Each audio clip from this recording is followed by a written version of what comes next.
You ever notice how some places refuse to tell their story the way we expect? Egypt is one of those places. You look at a postcard or a documentary or some aerial shot of the pyramids at sunset, and you kind of feel like you're seeing the whole thing. But you're not even close. There's a whole other Egypt that doesn't show up on the brochures, the one that lives in the cracks and the contradictions, in the stuff nobody agrees on. And that's the Egypt I want to talk about. If you're into digging through the way that doesn't add up parts of history, go ahead and subscribe. This channel is basically a safe place for people who can't leave things alone. So let's jump right in. Egypt. The word alone sounds ancient, mythic, larger than life. We grow up hearing this super polished story. Pharaohs ruled, scribes wrote, architects built miracles out of limestone. Everything advanced in a neat little sequence, and ta-da, civilization. It's a perfect narrative. Too perfect, honestly. Because once you stop admiring the statues and actually start reading between the lines, things wobble. Facts don't quite lock together the way we're told they will. Let me put it this way. Imagine the history of Egypt is a puzzle, a huge one. But instead of waiting for all the pieces, someone decided to fill the missing spaces with whatever looked like it might fit. And then they glued it down so nobody can touch it again. That's kind of how traditional archaeology treats Egypt. There are gaps, big ones, and people are terrified of admitting it. Take the Sphinx. The Sphinx is supposed to be this totally understood monument, dated, identified, interpreted, all wrapped in a bow. It's Khafre's face, 4th dynasty, 2500 BC. Next question. But the evidence for that is ridiculously thin. It's like dating a building just because you found someone's house keys nearby. What actually matters is the stone itself. The body of the Sphinx is covered in erosion marks that look nothing like wind damage. They look like rain, heavy, sustained rainfall. And here's the thing. Egypt hasn't been that wet since somewhere between 10,000 and 5,000 BC, long before any pharaoh woke up and decided to cosplay as a god. So either the Sphinx is older than the civilization we credit with building it, or geology is playing a prank on us. And geology, as far as I know, doesn't joke around. Experts hate this, absolutely hate it, because if the Sphinx is older, suddenly the whole timeline collapses. Suddenly you have to explain who carved it, who planned it, what tools they had, and why we don't talk about them. Asking those questions is like setting off an alarm in a room full of archaeologists. But, all right, maybe you're not convinced yet.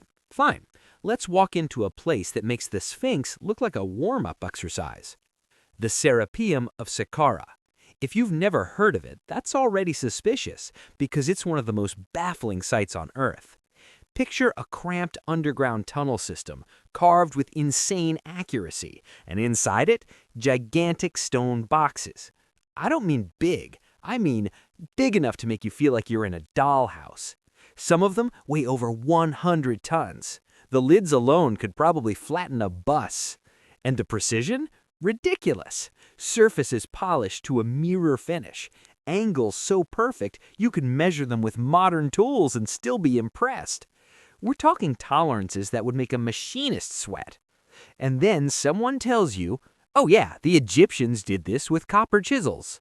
Right, copper against granite and diorite. Sure, and I built my house with a spoon. There are no crude tool marks, none of the expected roughness, nothing that matches the tech they supposedly had. And don't even get me started on how they supposedly transported these boxes through narrow tunnels.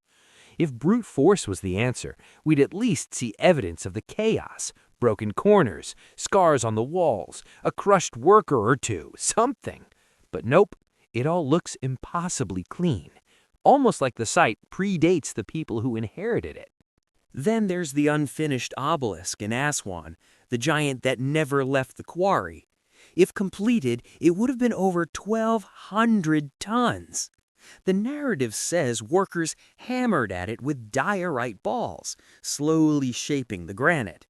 Cute story, except the cut marks don't match spherical pounding. Some grooves run too straight, too consistent, like something was slicing instead of smashing. Even if we accept the "they hammered it" version, there's a bigger problem. How are they planning to move it? What kind of ramp moves a 1,200-ton needle of rock? And over uneven terrain? There isn't even a hypothetical model that doesn't fall apart under basic physics. So you start to notice a pattern. Every time something doesn't fit the official story, the explanation becomes vague or complicated or strangely defensive. And to me, that's where the real mystery is. Now let's zoom out and talk alignment, the Great Pyramid. Everyone agrees it's extraordinary, but they brush off the most uncomfortable details. The near-perfect alignment to true north, the position on Earth that places it practically in the center of the world's landmass, the geometric constants embedded in its dimensions. And then we're told they figured this out by watching stars. Come on. No shade to ancient astronomers, they were brilliant, but this level of precision is a different league. It's the combination of everything that raises eyebrows. Massive stones, impossible precision, perfect alignment, unexplained techniques, and a timeline that feels squeezed to the point of snapping.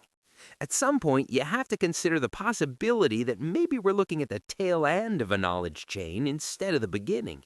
It's like walking into an abandoned workshop, finding a few tools scattered around, and assuming the last person who touched them built the entire workshop. Maybe they did, but maybe they didn't. Now, none of this means aliens did it. People love to jump to that.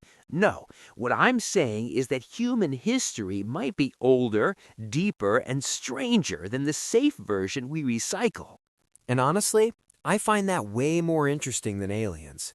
Egypt is a masterclass in unanswered questions. Every structure we examine seems to point to something just out of reach. A civilization that knew things we don't, built things we can't replicate easily, and vanished in a way that left later cultures scrambling to make sense of what they inherited. That's the part official history doesn't want to touch. The possibility that humanity forgot something, something big, something important. And the evidence isn't in UFOs or myths, it's in the stone. Stone doesn't lie. The deeper you dig, the more Egypt pushes back. It's a place that seems to say, you think you know me? Try again. And that's why its mysteries endure. Not because they're supernatural, but because they're stubborn. Because they refuse to shrink into simple explanations. So yeah, if your brain's buzzing a little, that's good. Egypt does that to people. It's a reminder that history isn't a finished book, it's a draft, and some chapters are still missing. If this made you rethink even one thing, drop a like. Share it with that friend who always pauses documentaries to say, wait, that doesn't make sense. And subscribe if you're into exploring the parts of our world that don't behave. We're not here to explain countries. We're here to document the pieces of their stories that refuse to fit.